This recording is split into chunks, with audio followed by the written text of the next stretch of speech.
Coucou à tous, j'espère que vous allez bien. Bon, aujourd'hui, je vais faire un petit classement de mes arcs préférés dans Dragon Ball. Après, on a énormément, hein. Il y a même Piccolo. Là, j'ai lu récemment l'arc Piccolo Daimao. Il est incroyable cet arc-là, mais après, il est court quand même.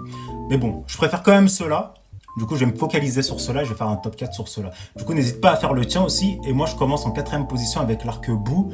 L'arc Boo qui est incroyable. Déjà, Boo, il a plein de métamorphoses et c'est assez agréable. T'as Végéto, t'as Gohan adulte, t'as Gotenks, t'as le Super Saiyan 3, t'as trop de trucs. À la fin, avec le Genki Dama même, c'est incroyable. Et l'évolution de Vegeta aussi. Et il y a trop de choses. Le manga se termine bien avec Oob. Oob, en fait, c'est le petit bonus à la fin. Mais bon, je le mets quand même en quatrième position. Moi, c'est celui que je préfère le moins. En troisième position, je mets l'arc de Vegeta, l'arc Saiyan plutôt, avec Raditz compris. Bah, cet arc-là, je l'aime beaucoup. Hein. Mais c'est surtout en fait le combat de Vegeta contre Goku. Goku, il vient avec une nouvelle technique, le Kaioken. Le combat, il est trop bien. Après, je l'ai lu une fois aussi, contrairement aux autres. Les autres, j'ai trop vu. Ce combat-là, je l'ai lu qu'une fois. C'est peut-être pour ça que j'aime trop. Mais bon, il est court l'arc, du coup, je le mets en troisième position. En tout cas, j'ai l'impression qu'il est plus court que les autres. En deuxième position, ça va jouer entre les deux. Cell et Freezer. Et je vais mettre Freezer en deuxième position, l'arc Namek. Après, l'arc Namek, il est extrêmement long, ça raconte beaucoup de choses. Hein.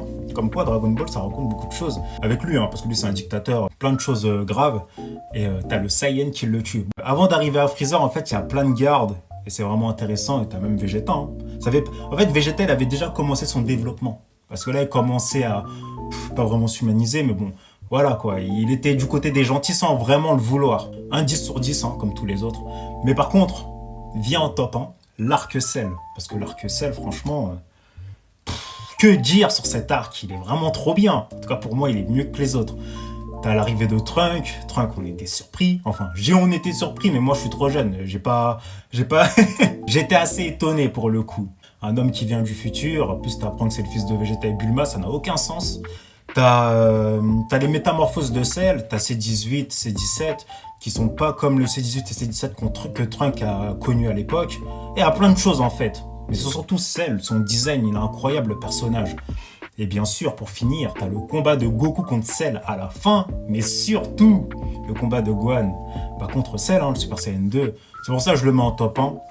Mais dans tous les cas, tous les arcs, même ceux que j'ai pas cités dans Dragon Ball, ils sont tous bien. Mais bon, toi, qu'est-ce que tu en penses? Voilou voilou.